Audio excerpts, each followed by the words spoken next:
Hello everyone, welcome to Know Knowledge Now. Let me introduce myself. My name is Siva Dionini. You can call me Siva. My study number 25020213. My study program is Indonesian Language and Literature Education, and my friend. Hello everyone, let me introduce myself. My name is Arnika Syauqiya. You can call me Arnika. My study number 2502020011, and my study program is Indonesian Language Literature Education. Today we are going to discuss a very important topic: why English matters so much for college students and how it shapes your future. That's right, English is not a subject, it's a reward skill you will use in job communication, research, or even networking. To guide us, we have a fantastic friend. Let's welcome to Syauqiya.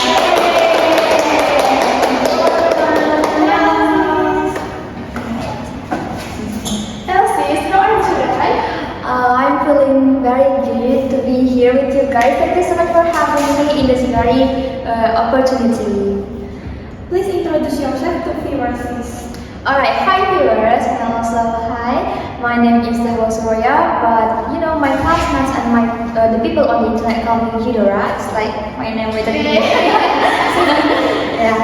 And I am a student in the third semester of English Literature, and I study here in the University UNED. Nice to meet you, sis. Yeah, nice to meet you guys. Let's start with the simple question. Why is English so important for college study today? Oh, this question is asked a lot, and as a college student itself, I think it's very important for us to learn English because you know nowadays the jobs are open widely, globally, and to get that job opportunity, it is very important for us to at least understand, at least be fluent in English, you know, and also English opens more access to like you know AI, the news technology, and also maybe like to news findings like researcher something that will be very helpful if we know English. And also I think some knowledge like you know some advanced research are in English. So as a student who does a lot of study, does a lot of research, I think it is very essential for us to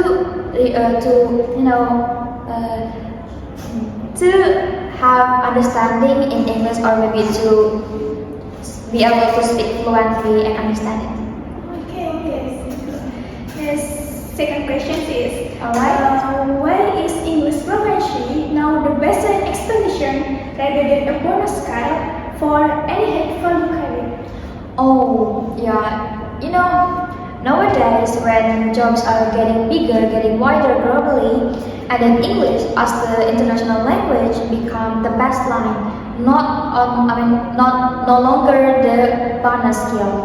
I think that is because you know more people coming study for English, people are being better in English, and then the English usage, the English speakers are just being wider. That means by that it makes English is not a real thing anymore. People are like maybe 80%, I don't know how many percent of English speakers are in this world, but that must be a lot because English itself is an international language. And then it will be the best line to connect it, to communicate when you have a job that is global. And I mean, if we say high value career, Yes. high value career, I think in high value career itself, it is very important to understand or to be fluent in English because that means in high value career, it's probably being global. And with being global, that means it's not just going to stay in this country, right? So you're probably going to go to Europe, you're probably going to go to Africa, America, or other countries. And in that countries, you are not going to speak bahasa Indonesia or bahasa Jawa, right? What you will speak with English, because you know other people that you're going to work with in global job also not coming from Indonesia or not only coming from like the closest region from Malaysia or others, probably coming from France, probably coming from America, and probably they speak other languages than English too. But English is the best line to communicate with each other. So maybe nowadays the bonus skill is probably like the usage of social media, and like if you are excellent in using it, or maybe like Chinese is now becoming like I think it now becoming the bonus skill because Chinese is bigger, getting bigger, right? Yeah. Okay, next question. So let's talk about tips. What are your best tips and tricks for students when to speak English confidently in public?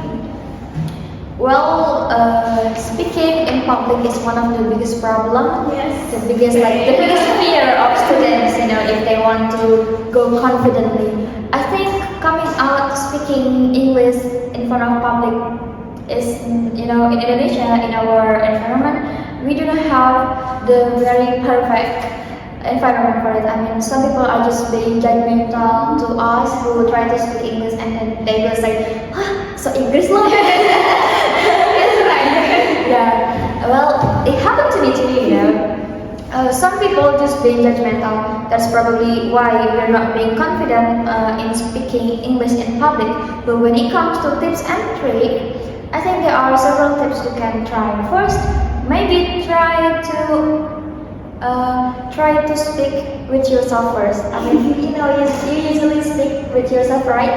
Either in your room, in front of your mirror, or wherever you are speaking with yourself in. That can be a way to it. So once you are used to speaking, then you can just try to speak with other friends. Maybe you can find a partner who also learns English, or maybe you can also get a friend from other country that is already fluent, or maybe just like the same learners like you. You can communicate with them, and then by that you can practice it. It will be very practical, and also it will help so much in improving your language skill, your speaking skills especially. Yes. I want to ask, but usually you practice for exercise, you choose the technique. Practical technique that I choose. Yeah, I think I do use this technique a lot. The one that I mentioned earlier. So here is a story of me speaking English. May I share it? Yeah, right. So it all started in COVID-19. I was very lonely. Were you guys very lonely in COVID-19? Yes, I'm very bored in the house. Yeah. I think I'm in class or teaching in class, yes. Oh wow! Well, you know what?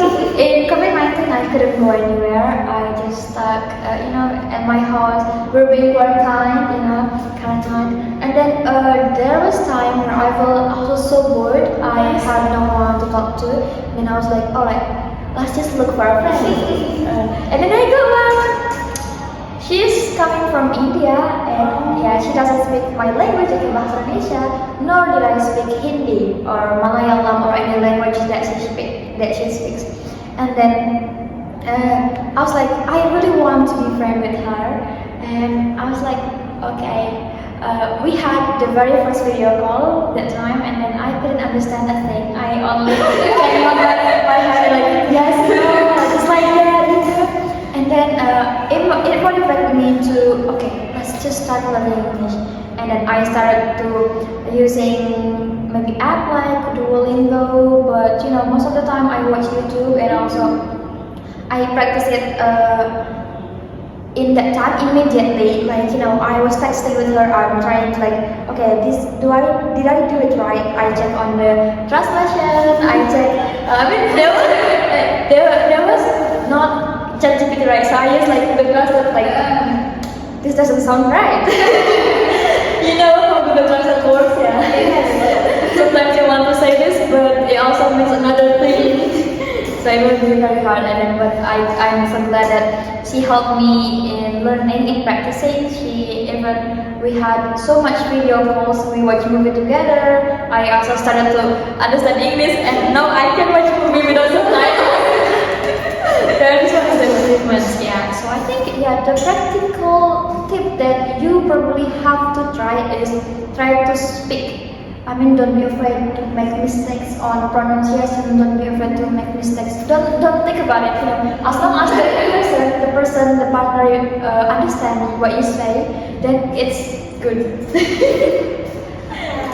Next question. Moving to technology, AI, coding, scientific research. Much of this cutting-edge content originates in English, while hence translation technology reflects the need for fluency here. I think the technology, especially the translation technology, hasn't replaced the fluency yet because it's still very important for us. It is like, wait. I'm kind of nervous, sorry. This question kind of hard, But yeah, when it comes to fluency, it's very important for us.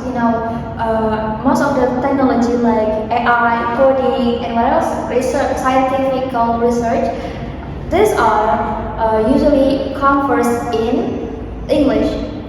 And even though we have the best translation technology, it will not give us as much as the human fluency. Like for instance, let's imagine like this. Where are you guys coming from? I'm from Purwokerto. Oh, Purwokerto. I mean, I'm myself from Banten, so as a Pekalongan and Purwokerto person, you probably know nothing about Banten. I mean, like, have you been there? Maybe you have to try someday. Go to Banten. We have a lot of beaches anyway. Alright, come back to the topic. So let's just take an example. As a Banten person, as a Bantenian, I know a lot of places about Banten in Banten. I know a lot of things about Banten. I know like the habits of the people, and you probably as Purwokertonian also know the habit of Purwokerto people. I mean, like what is the tradition there, or maybe like what is the hidden gem. I mean, you probably know the cafe that not most people know in Pekalongan, and like that. That's because you already understand it. You already know to the very detail about your own city, right? About your own place. And when I am an outsider, let's just say it that way. I'm an outsider, and then I come to. I'm sorry, I can forget. It's okay. Just slow. For example, I come to Purwokerto, and then you will have no problem understanding. I mean, like you can go wherever you want. You maybe like, you were bored and you need a place to study in a quiet, also outside, and then you can just go to the hidden gem that you have that you know.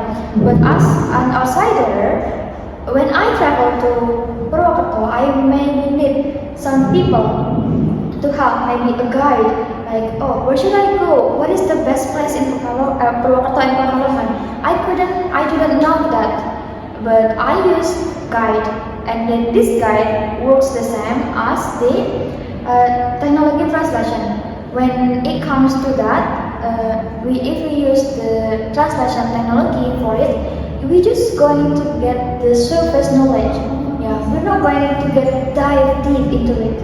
But when you have the fluency, like when you know your own region, your own area, then you know to the very deep, to the very detail of it, right? So it also works the same with that. If you have the fluency of English, and then you can just dive deeper into the research that you are looking for. You can use maybe the newest technology, because usually newest AI, newest technology are coming in English first. I mean, like, I think ChatGPT doesn't come with bahasa Indonesia in the first place. Does it? Yeah. So if you have the privilege of fluency, of that language fluency, then it will help you very much. Especially we are students, we are learning, we are studying, and we also often looking for research, right? So it will be very helpful for us if we understand and if we fluent in English. question in the next 10 years. How will English skill become essential for Indonesian teachers who want to use advanced digital teaching and education tech? Alright, education technology. That is not my field actually. I am an English literature student, but thank you so much for asking me this question. And but maybe I would like to know first, what kind of education technology that you guys from educators use? Siva, maybe? Maybe I think is quizzes in Yeah, quiz and also. Maybe I use PowerPoint to presentation. Oh yeah, that's a lot. Yeah, as a student, I also use that too. Yes. And yeah, having understanding English really opens a wide opportunity to improve our educational field. Actually, for instance, as a student itself, from student perspective, because I'm not an educator. As a student perspective, I use technology a lot too. And then, I'm sorry, what's the question again? How will English skill become essential for Indonesian teachers who want to use advanced digital teaching tools and education Alright, apps? okay, I'm sorry. Alright, so when it comes to that, as a student, I use a lot of technology too. And as a student, I also experience my educators using these technologies, like, they also make PowerPoints, which also use the technology of Microsoft and others. And then, we also have quizzes from Quizzes or Kahoot. And then I think using English, there will be more opportunities to develop our educational field. In English, there are a lot of research that hasn't been translated yet. And then if we try to look into it, if you want to study other countries' education system, we can try to look to the researchers, right? To the researchers. And then those research probably do not have any translation for Bahasa Indonesia yet. But when we are fluent in that, it will be helpful very much to improve it. And also if you are looking for material to probably some of them are also available in Bahasa Indonesia. But if you want to dig deeper, then English will be helpful because the sources are bigger than Bahasa Indonesia. Our country has a lot of people, but sometimes they come from another country and we just have to learn from them. And then lastly, I think the most important thing about it is that technology will be very developed in 10 years. I do not know what will it be, but AI comes very fast and then it improves very fast, and then it is also used English, and then most of the if the AI has problem or has new feature or technology in general, when it comes to that way, I think they will be announced, they will be shared in English at the first place. Good closing sentence, Sis Yudara. Thank you. Thank you so much for discussion to our podcast today. You're very welcome. Thank you for your sis Yudara. Yeah, thank you so much. Also, I am also thanking you guys for inviting me here. I'm very glad to have this talk with you guys. So, to our college student listening today, English is not just grammar and vocabulary, it's a future investment. And start smart, start today, and don't be afraid to speak. Thank you for joining our